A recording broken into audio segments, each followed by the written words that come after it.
Hello friends, नमस्कार, welcome to my channel. तो चलिए स्टार्ट करते हैं आज का सेशन। ठीक है, आज का हमारा सेशन है रीतिकाल। ठीक है, तो पहला क्वेश्चन है कि काल क्रम की दृष्टि से रीतिकाल के प्रवर्तक कौन है। ठीक है, काल क्रम की दृष्टि से पूछ रहा है। ठीक है, तो यहाँ पर इसका राइट आंसर हो जाएगा हमारा, क्या हो जाएगा, कालक्रम की दृष्टि से पूछेगा तो कृपाराम हो जाएगा। अगर रीतिकाल के प्रवर्तक पूछेगा तो केशवदास हो जाएगा। ठीक है, लेकिन कालक्रम की दृष्टि से पूछ रहा है तो कालक्रम की दृष्टि से क्या हो जाएगा, कृपाराम हो जाएगा। ठीक है, नेक्स्ट क्वेश्चन देखेंगे। नेक्स्ट क्वेश्चन है कि रीतिकाल की समय सीमा क्या है। तो रीतिकाल की समय सीमा है हमारी, रीतिकाल की समय सीमा है हमारी 1643 से 1843 ईस्वी। ठीक है, 1643 से 1843 ईस्वी है। नेक्स्ट है कि डॉक्टर नागेंद्र ने रीतिकाल का प्रवर्तक किसे माना है। डॉक्टर नागेंद्र ने रीतिकाल का प्रवर्तक किसे माना है, तो किसको माना है, केशव दास को माना है। नेक्स्ट क्वेश्चन देखेंगे। नेक्स्ट है कि आचार्य विश्वनाथ प्रसाद ने रीतिकाल को किस नाम से पुकारा है। तो इन्होंने रीतिकाल को किस नाम से पुकारा है, श्रृंगार काल के नाम से पुकारा है। नेक्स्ट है कि रीतिकाल की अविरल परंपरा किस कवि से आरंभ होती है।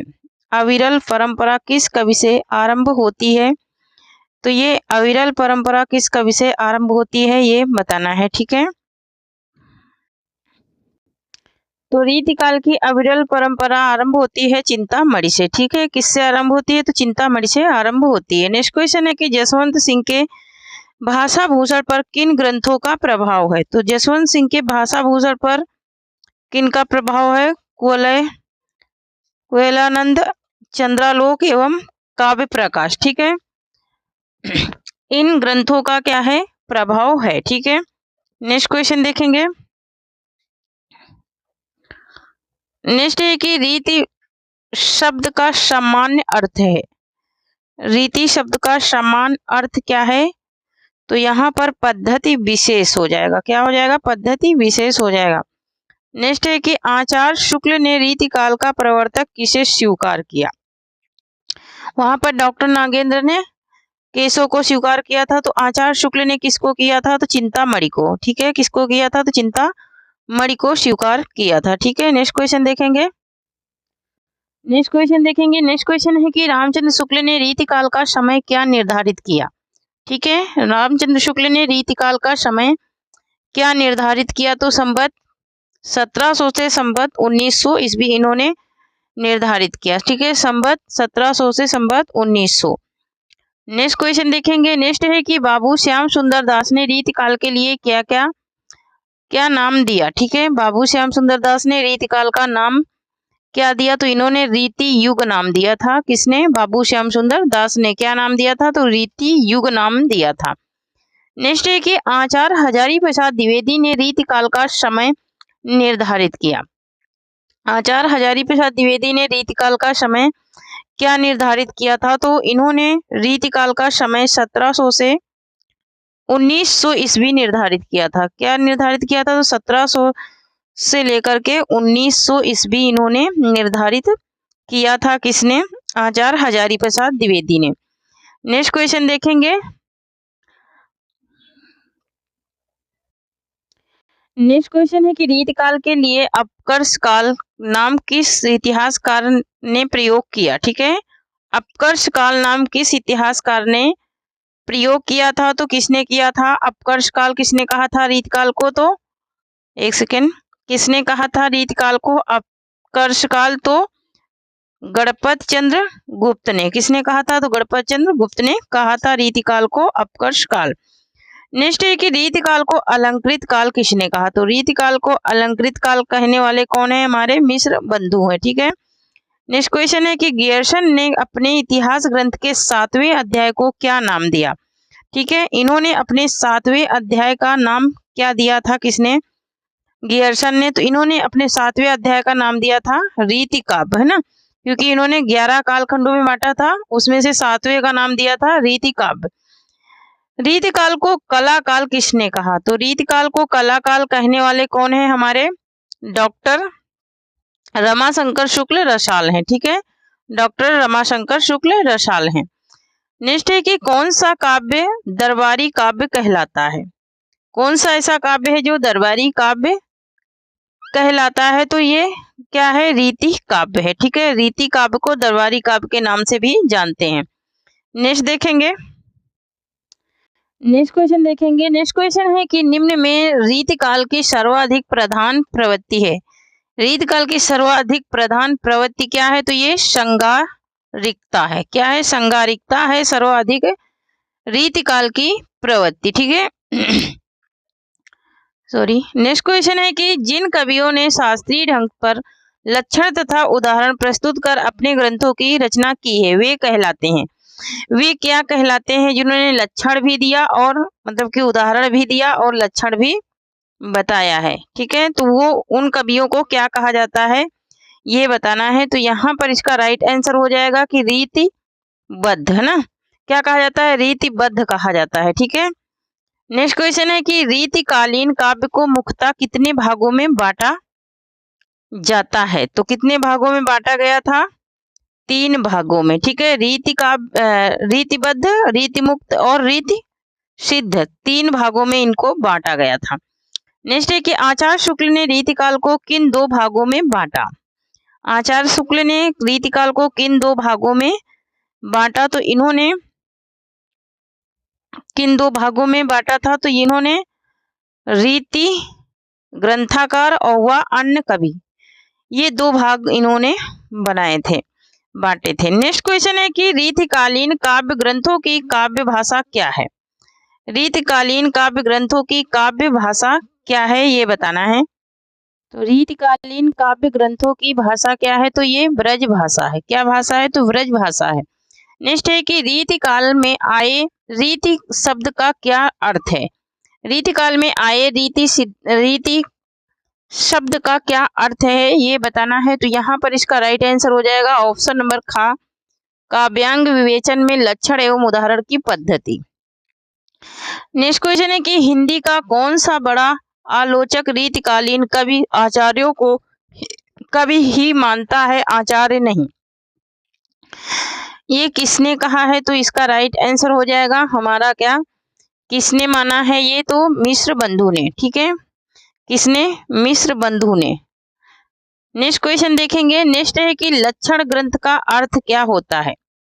लक्षण ग्रंथ का अर्थ क्या होता है, तो यहाँ पर इसका राइट आंसर हो जाएगा हमारा ऑप्शन नंबर घ हो जाएगा, काव्यांग निरूपक ग्रंथ। क्या हो जाएगा, काव्यांग निरूपक ग्रंथ हो जाएगा। नेक्स्ट क्वेश्चन देखेंगे। नेक्स्ट है कि रीतिकाल में किस तरह के ग्रंथों का आधार भानुदत्त की कृति रसमंजरी रही। ठीक है, तो यहाँ पर देखेंगे, यहाँ पर इसका राइट आंसर हो जाएगा हमारा, इसका राइट आंसर हो जाएगा ऑप्शन नंबर घ, श्रृंगार रस एवं नायक नायिका भेद। नेक्स्ट क्वेश्चन देखेंगे। नेक्स्ट है कि रीति काव्य के प्रेरणाओं को डॉक्टर नागेंद्र किस प्रकार के आचार मानते हैं। डॉक्टर नागेंद्र किस प्रकार के आचार्य मानते हैं, तो वो कवि शिक्षक आचार मानते हैं। कौन, डॉक्टर नागेंद्र। नेक्स्ट क्वेश्चन देखेंगे। नेक्स्ट है कि रीतिकाल के प्रारंभिक श्रेष्ठ कवि बिहारी हैं तो पद्माकर अंतिम श्रेष्ठ कवि हैं। वास्तव में ये दोनों रीतिकाल के 2 छोर हैं। किस आलोचक ने कहा, ये बात किस आलोचक ने कहा है, ये बताना है। तो यहाँ पर इसका राइट आंसर हो जाएगा ऑप्शन नंबर ख हो जाएगा, विश्वनाथ त्रिपाठी ने कहा था ये बात। ठीक है, नेक्स्ट क्वेश्चन है कि रीतिकाल की कौन सी धारा, काव्य धारा फारसी साहित्य सूफी साहित्य से प्रभावित है। ठीक है, तो ये किससे प्रभावित है, कौन सी धारा है, तो रीति मुक्त। कौन सी धारा है, तो रीति मुक्त काव्य धारा है जो फारसी साहित्य से भी प्रभावित है। नेक्स्ट है कि रीतिकाल को किस विषय का स्वर्णयुग कहा जाता है। रीतिकाल को किस विषय का स्वर्णयुग कहा जाता है, तो ब्रज भाषा विकास का स्वर्णयुग कहा जाता है। नेक्स्ट क्वेश्चन है कि रीतिकाल के पतन का क्या कारण था। रीतिकाल के पतन का क्या कारण था। नेक्स्ट क्वेश्चन की रीतिकाल के पतन का क्या कारण था, तो यहाँ पर जीवन निरपेक्षता, चमत्कार, प्रियता और रसिक दरबारी जीवन, ये तीनों ही इसमें थे, तो ये सभी ही क्या हो जाएंगे, राइट हो जाएंगे। उपयुक्त सभी ये हो जाएंगे क्या, राइट हो जाएंगे। सभी कारण थे इसमें रीतिकाल के पतन में। नेक्स्ट है कि रीति कवियों का नारी विषयक दृष्टिकोण भले ही समांति भोग वादी रहा हो, लेकिन उनकी निजी प्रवृत्ति है। उनकी निजी प्रवृत्ति क्या थी ये बताना है। तो यहाँ पर उनकी निजी प्रवृत्ति थी सूक्ष्म, क्या थी, सूक्ष्म अशरीरी, क्या थी, सूक्ष्म अशरीरी थी। ठीक है, नेक्स्ट क्वेश्चन देखेंगे। नेक्स्ट है कि रीति काल के संबंध में कौन सा कथन उपयुक्त नहीं है। ठीक है, कौन सा कथन है जो उपयुक्त नहीं है, मतलब कि सही नहीं है, ये बताना है। तो यहाँ पर रीति कवियों ने सामाजिक जीवन के अत्यंत मार्मिक चित्र उकेरे हैं, ये नहीं है। बाकी रीतिकाल की प्रधानता प्रवृत्ति रीति निरूपण की थी, ये भी सही है। रीतिकालीन काव्य का प्रधान रस श्रृंगार था, ये भी सही है। और रीति कवियों में राजाश्रय की प्रवृत्ति थी, ये भी सही है, लेकिन ऑप्शन नंबर का ये नहीं सही है। ठीक है, नेक्स्ट क्वेश्चन देखेंगे।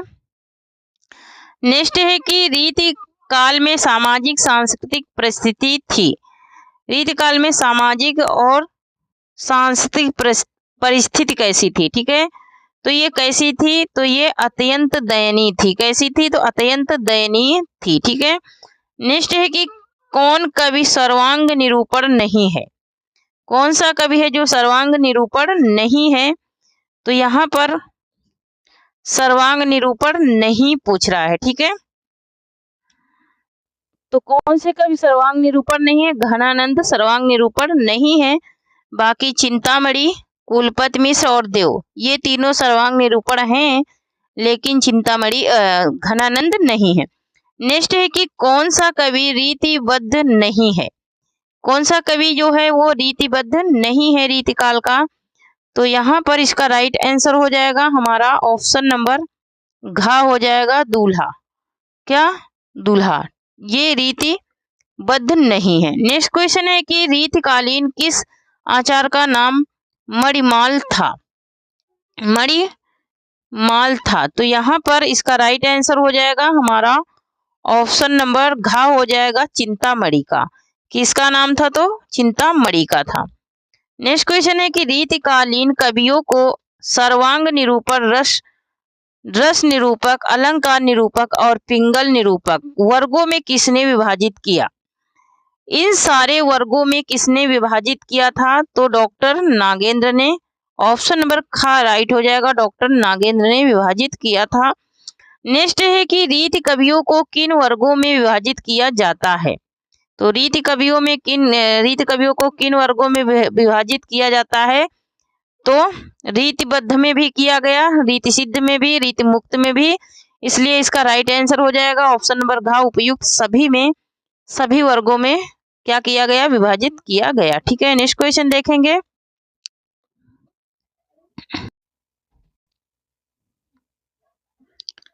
तो नेक्स्ट क्वेश्चन है कि इनमें संदेह नहीं कि काव्य रीति का सम्यक समावेश पहले पहल आचार्य केशव ने ही किया, पर हिंदी में रीति ग्रंथों की अविरल और अखंडित परंपरा का प्रवाह केशव की कवि प्रिया के प्रायः 50 वर्ष पीछे चला, और वह एक भिन्न आदर्श को लेकर, केशव के आदर्श को लेकर नहीं। यह कथन किस आलोचक का है ये बताना है। थोड़ा सा स्क्रॉल करना पड़ेगा क्योंकि क्वेश्चन बड़ा है। ठीक है, तो यहाँ पर ये किसका कथन है, तो ये हमारे आचार्य रामचंद्र शुक्ल का कथन है। किसका कथन है, आचार्य रामचंद्र शुक्ल का। नेक्स्ट क्वेश्चन देखेंगे। नेक्स्ट क्वेश्चन है कि रीति सिद्ध धारा के प्रधान कवि कौन है। रीति सिद्ध धारा के प्रधान कवि कौन है, तो ये कौन है, रीति सिद्ध में कौन आते हैं, बिहारी आते हैं। ठीक है, नेक्स्ट क्वेश्चन है कि गागर में सागर भरने की पंक्ति किसके संदर्भ में है। तो गागर में सागर भरने की पंक्ति किसके संदर्भ में है, ये बिहारी का है। ठीक है, बिहारी ने मात्र एक रचना करके गागर में सागर भर दिया था। ठीक है, तो उन्होंने क्या लिखा था, बरवे नायिका भेद। ठीक है, नेक्स्ट क्वेश्चन है कि बिहारी सतसई में कितने दोहे हैं। और ये टीजीटी 2009 का क्वेश्चन है। तो बिहारी सतसई में कितने दोहे हैं? तो अभी तो कुछ विद्वानों का मत है कि 700 दोहे हैं, लेकिन वर्तमान में कितने हैं? तो 719 दोहे हैं। कितने हैं? 719 दोहों का ये संग्रह है। ठीक है, बिहारी सतसई में 719 क्या है? दोहे हैं। नेक्स्ट क्वेश्चन है कि बिहारी सतसई पर फिरंगे सतसई नाम से टीका किसने लिखी?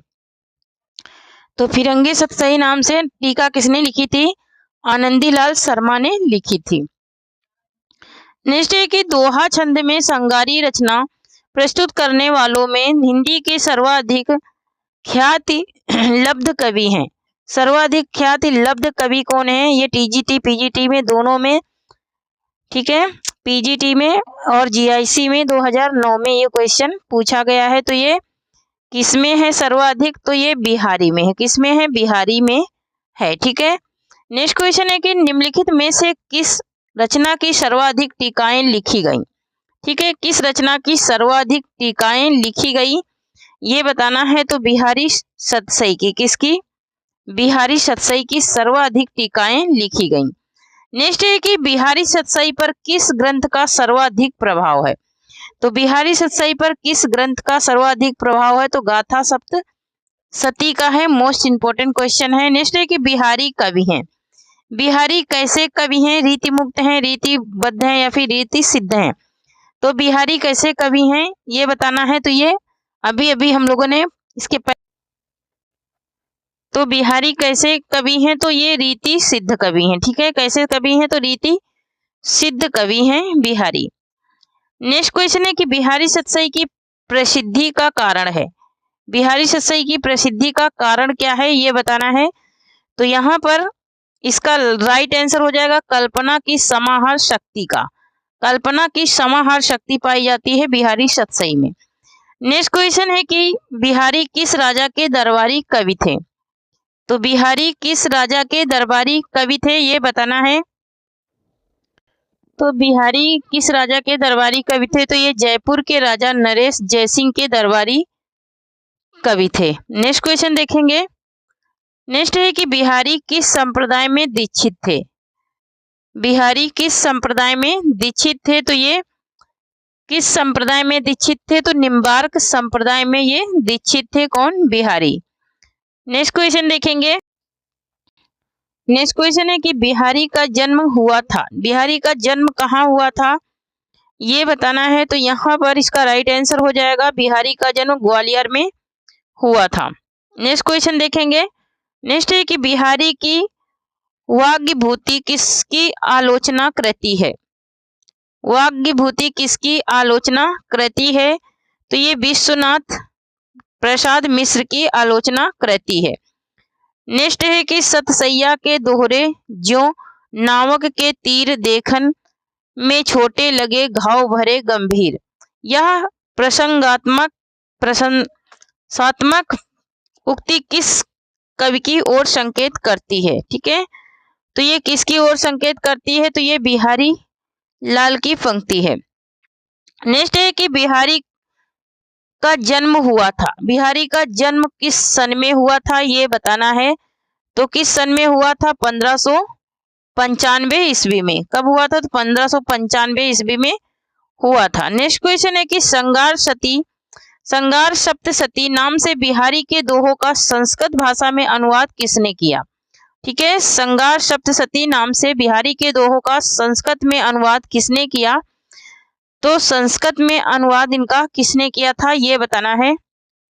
तो यहाँ पर इसका राइट आंसर हो जाएगा पंडित परमानंद ने किया था संस्कृत में अनुवाद। नेक्स्ट क्वेश्चन देखेंगे। नेक्स्ट है कि श्रृंगार रस के ग्रंथों में जितनी ख्याति और जितना मान बिहारी सतसई का हुआ उतना और किसी का नहीं। इसका एक एक दोहा हिंदी साहित्य का एक एक रत्न माना जाता है। यह कथन किसका है ये बताना है। तो ये कथन है हमारे आचार्य शुक्ल का। किसका है? तो आचार्य शुक्ल का ये कथन है। नेक्स्ट क्वेश्चन देखेंगे। नेक्स्ट है कि बिहारी रत्नाकर नाम से बिहारी सतसई की टीका किसने लिखी? तो बिहारी रत्नाकर के नाम से जगन्नाथ दास रत्नाकर ने लिखा था बिहारी सतसई की टीका। नेक्स्ट है कि बिहारी को देव से श्रेष्ठ सिद्ध करने वाले विद्वान हैं। बिहारी को देव से ज्यादा श्रेष्ठ मानने वाले विद्वान कौन है? तो ये है लाला भगवान दीन है। ठीक है। नेक्स्ट क्वेश्चन है कि जिस कवि में कल्पना की समाहार शक्ति तथा भाषा की समाहार शक्ति जितनी अधिक होगी उतना ही वह मुक्तक रचना में सफल होगा। बिहारी के संदर्भ में यह कथन किस आलोचक का है? ठीक है। तो बिहारी के संदर्भ में यह कथन किस आलोचक का है? तो यहाँ पर यह कथन है आचार्य रामचंद्र शुक्ल का है। ठीक है। ये आचार्य रामचंद्र शुक्ल ने कहा था बिहारी के बारे में। नेक्स्ट है कि किस कवि ने लक्षण ग्रंथ नहीं लिखा? कौन से कवि हैं जिन्होंने लक्षण ग्रंथ नहीं लिखा? तो बिहारी ने लक्षण ग्रंथ नहीं लिखा, है ना। नेक्स्ट क्वेश्चन देखेंगे। नेक्स्ट है कि यूरोप महाद्वीप में बिहारी सतसई के समक्ष कोई भी ग्रंथ प्राप्त नहीं हुआ। इस कथन के प्रयोक्ता कौन है? इस कथन के प्रयोक्ता कौन है? तो इसके प्रयोक्ता कौन है? तो हमारे आचार्य गियर्सन है। कौन है? गियर्सन जी हैं। नेक्स्ट है कि बिहारी सतसई की भूमिका के रचनाकार हैं। बिहारी सतसई की भूमिका किसकी रचना है ये बताना है। तो यहाँ पर ऑप्शन नंबर ग राइट हो जाएगा, पदम सिंह शर्मा की ये क्या है? रचना है। ठीक है। नेक्स्ट क्वेश्चन देखेंगे। नेक्स्ट क्वेश्चन है कि अलंकार पंचाशिका की रचना किस कवि ने की? ठीक है। तो अलंकार पंचाशिका किसकी रचना है? तो ये मतीराम की रचना है। नेक्स्ट क्वेश्चन देखेंगे। नेक्स्ट है कि बूंदी नरेश महाराज भाव सिंह का आश्रित कवि कौन था? तो बूंदी महाराज नरेश का आश्रित कवि कौन थे? तो मतीराम थे। ठीक है। कौन थे? तो मतीराम थे। नेक्स्ट क्वेश्चन देखेंगे। नेक्स्ट है कि भूषण का लक्षण ग्रंथ कौन सा है? भूषण का लक्षण ग्रंथ कौन सा है ये बताना है। तो यहाँ पर इसका राइट आंसर हो जाएगा हमारा शिवराज भूषण। क्या है? तो शिवराज भूषण है। नेक्स्ट है कि भूषण की भाषा की आलोचना किसने की? भूषण के भाषा की आलोचना किसने की? तो यहाँ पर इसका राइट आंसर हो जाएगा ऑप्शन नंबर घ हो जाएगा, आचार्य रामचंद्र शुक्ल ने की थी। नेक्स्ट है कि भूषण किसके आश्रित कवि थे? भूषण किसके आश्रित कवि थे? तो छत्रसाल शिवाजी के। किसके थे? छत्रसाल शिवाजी के आश्रित कवि थे। नेक्स्ट क्वेश्चन है कि कवि भूषण को भूषण की उपाधि किसने दिया? ठीक है। तो कवि भूषण को भूषण की उपाधि किसने दिया था? चित्रकूट के राजा सोलंकी ने दिया था। किसने दिया था? चित्रकूट के राजा सोलंकी ने दिया था। नरेश मीन्स राजा ही होता है, इसमें कंफ्यूज मत हो जाना। नेक्स्ट है कि रीतिकालीन किस कवि की पालकी यात्रा में महाराज छत्रसाल ने कंधा लगाया था? तो यहाँ पर इसका राइट आंसर हो जाएगा हमारा ऑप्शन नंबर ग हो जाएगा, भूषण की। भूषण की पालकी में उन्होंने कंधा लगाया था। नेक्स्ट है कि आचार्य शुक्ल ने हिंदू जाति का प्रतिनिधि कवि किसे कहा है? आचार्य शुक्ल ने हिंदू जाति का प्रतिनिधि कवि किसे कहा है? तो ये किसको कहा है? भूषण को कहा है। ठीक है। नेक्स्ट क्वेश्चन है कि रीति काल में श्रृंगार रस की धारा को वीर रस की ओर प्रवर्तित करने का श्रेय किससे है? किसे है? ठीक है। प्रवर्तित करने का श्रेय किसे है? तो यहाँ पर किसे है ये? तो ये भूषण को है। किसको है ये भूषण को है। ठीक है। नेक्स्ट क्वेश्चन देखेंगे। नेक्स्ट में मिलान वाला क्वेश्चन है। ठीक है। तो यहाँ पर मिलान वाला क्वेश्चन है। तो यहाँ पर देव का है राग रत्नाकर, सुखदेव का है वृत्त विचार। ठीक है। उसके बाद श्रीधर का क्या है? तो श्रीधर का है जंगनामा। कालिदास त्रिवेदी का क्या है? तो कालिदास त्रिवेदी का है वर वधु विनोद। ठीक है।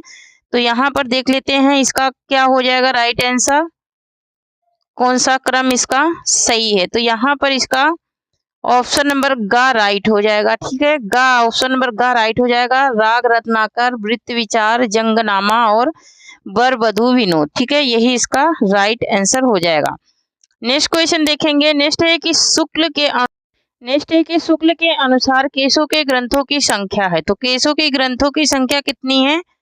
7 है शुक्ल जी के अनुसार। नेक्स्ट है कि रामचंद्रिका की रचना का वर्ष क्या है? तो रामचंद्रिका की रचना का वर्ष है 1601 ईस्वी। ठीक है, नेक्स्ट क्वेश्चन देखेंगे, छंदों का वैविध्य केसों की किस रचना में है? ठीक है, छंदों का वैविध्य केसों की किस रचना में है? तो ये किसमें है? रामचंद्रिका में है। किसमें है ये? रामचंद्रिका में है। और इसको आचार्य शुक्ल ने छंदों का अजैब घर भी कहा है। ठीक है, नेक्स्ट है कि केशोदास का जन्म कब हुआ? केशोदास का जन्म कब हुआ? तो ये 1555 ईस्वी में इनका जन्म हुआ। नेक्स्ट है कि केशव द्वारा जहांगीर की प्रशंसा में लिखा गया ग्रंथ कौन सा है? ठीक है, जहांगीर की प्रशंसा में कौन सा ग्रंथ इन्होंने लिखा था? तो इन्होंने जहांगीर जस चंद्रिका लिखा था जहांगीर की प्रशंसा में। ठीक है, जहांगीर जो शासक था। नेक्स्ट है कि केशव ने किस ग्रंथ की रचना एक रात में की थी? तो केशव ने किस ग्रंथ की रचना एक रात में की थी? तो इन्होंने रामचंद्रिका की रचना एक रात के अंदर किया था। नेक्स्ट देखेंगे, नेक्स्ट है कि हिंदी साहित्य का प्रथम काव्य शास्त्रीय ग्रंथ माना जाता है। तो प्रथम काव्य शास्त्रीय ग्रंथ क्या है इनका? तो कवि प्रिया है। ठीक है, क्या है? कवि प्रिया है। नेक्स्ट है कि आचार्य शुक्ल ने उक्त वैचित्र और शब्द कीड़ा का प्रेमी किस कवि को कहा है? उक्त वैचित्र और शब्द कीड़ा का प्रेमी किस कवि को कहा है? तो केशव दास को कहा है। नेक्स्ट क्वेश्चन देखेंगे, नेक्स्ट है कि रामचंद्रिका में केशव को सर्वाधिक सफलता मिली है। सर्वाधिक सफलता केशव को किस? तो संवाद योजना में। किस में मिली है? तो संवाद योजना में मिली है। नेक्स्ट है कि केशव को कभी हृदय नहीं मिला था। केशव को कभी हृदय नहीं मिला था कहकर किस आलोचक ने केशव को हृदयहीन कवि घोषित किया? किस आलोचक ने केशव को हृदयहीन कवि घोषित किया है? तो किसने किया है? तो आचार्य रामचंद्र शुक्ल ने। किसने? आचार्य रामचंद्र शुक्ल ने। ठीक है, नेक्स्ट क्वेश्चन देखेंगे। नेक्स्ट क्वेश्चन है कि आचार्य केशवदास को कठिन काव्य का प्रेत किस आलोचक ने कहा? तो किसने कहा था? ये भी आचार्य रामचंद्र शुक्ल ने कहा था। ठीक है, किसने कहा था? आचार्य रामचंद्र शुक्ल ने कहा था। नेक्स्ट क्वेश्चन है कि केशव ने कविप्रिया की रचना किस गणिका को शिक्षा देने के लिए की थी? ठीक है, तो यहाँ पर इसका राइट आंसर हो जाएगा हमारा राय प्रवीण को। किसको? राय प्रवीण को शिक्षा देने के लिए इसकी रचना की थी। नेक्स्ट है कि डॉक्टर कृष्ण शंकर शुक्ल ने आचार्य केशवदास पर एक समीक्षात्मक पुस्तक लिखी। उस पुस्तक का नाम है?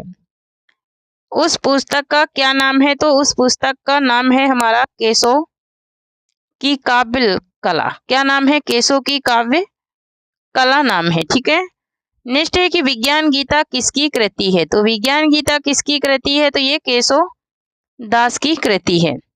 नेक्स्ट है कि सेनापति का कवित्व रत्नाकर किस प्रकार का ग्रंथ है? सेनापति का कवित्व रत्नाकर किस प्रकार का ग्रंथ है, ये बताना है।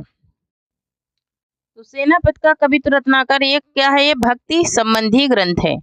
नेक्स्ट है कि मती राम की कृति वृत्त कौमुदी का वर्ण विषय है। तो वृत्त कौमुदी का वर्ण विषय क्या है? तो इसका वर्ण विषय है हमारा क्या? छंद। क्या है? छंद है। नेक्स्ट क्वेश्चन देखेंगे, रामचंद्र भूषण के लेखक हैं। रामचंद्र भूषण के लेखक कौन है, ये बताना है। तो यहाँ पर गोप कवि हैं। कौन है? तो गोप कवि हैं। नेक्स्ट है कि आचार्य रामचंद्र शुक्ल ने केशव को किस काल के अंतर्गत स्थान दिया? तो इन्होंने किस काल के अंतर्गत केशव को स्थान दिया था? तो भक्ति काल के अंतर्गत स्थान दिया था। नेक्स्ट है कि बिहारी और देव की श्रेष्ठता के संबंध में विवाद को जन्म देने वाले आलोचक हैं। विवाद को जन्म देने वाले आलोचक कौन है? तो ये है मिश्र बंधु। नेक्स्ट क्वेश्चन है कि देव का पूरा नाम है। तो देव का पूरा नाम क्या है? तो यहाँ पर इनका पूरा नाम क्या है? देवदत्त है। ठीक है, क्या है? तो देवदत्त है इनका पूरा नाम। नेक्स्ट क्वेश्चन है कि देव किस वर्ग के कवि हैं? तो देव किस वर्ग के कवि हैं? तो ये रीतिबद्ध कवि हैं। नेक्स्ट है कि देव का प्रथम ग्रंथ है। देव का प्रथम ग्रंथ क्या है? तो इनका प्रथम ग्रंथ है भाव विलास। नेक्स्ट क्वेश्चन देखेंगे, नेक्स्ट है कि देव का जन्म किस प्रांत में हुआ था? तो देव का जन्म हुआ था इटावा के उत्तर प्रदेश में। नेक्स्ट क्वेश्चन है कि रीतिकाल के किस कवि ने सर्वाधिक 72 ग्रंथ लिखे। तो रीतिकाल के सबसे ज्यादा ग्रंथ लिखने वाले कौन कवि हैं ये बताना है। तो ऑप्शन नंबर ग राइट हो जाएगा, देव। नेक्स्ट क्वेश्चन है कि देव किस दृष्टि से अधिक सफल रहे। तो देव किस दृष्टि से अधिक सफल रहे, तो ये कवि की दृष्टि से अधिक सफल रहे। नेक्स्ट क्वेश्चन देखेंगे। नेक्स्ट है कि आचार्य देवकवि द्वारा रचित देवचरित किस प्रकार का ग्रंथ है। देवचरित किस प्रकार का ग्रंथ है ये बताना है। तो देवचरित कैसा ग्रंथ है, तो ये प्रबंध काव्य है, ठीक है। नेक्स्ट क्वेश्चन है कि सुजान विनोद के रचनाकार हैं। तो सुजान विनोद के रचनाकार हैं हमारे कौन,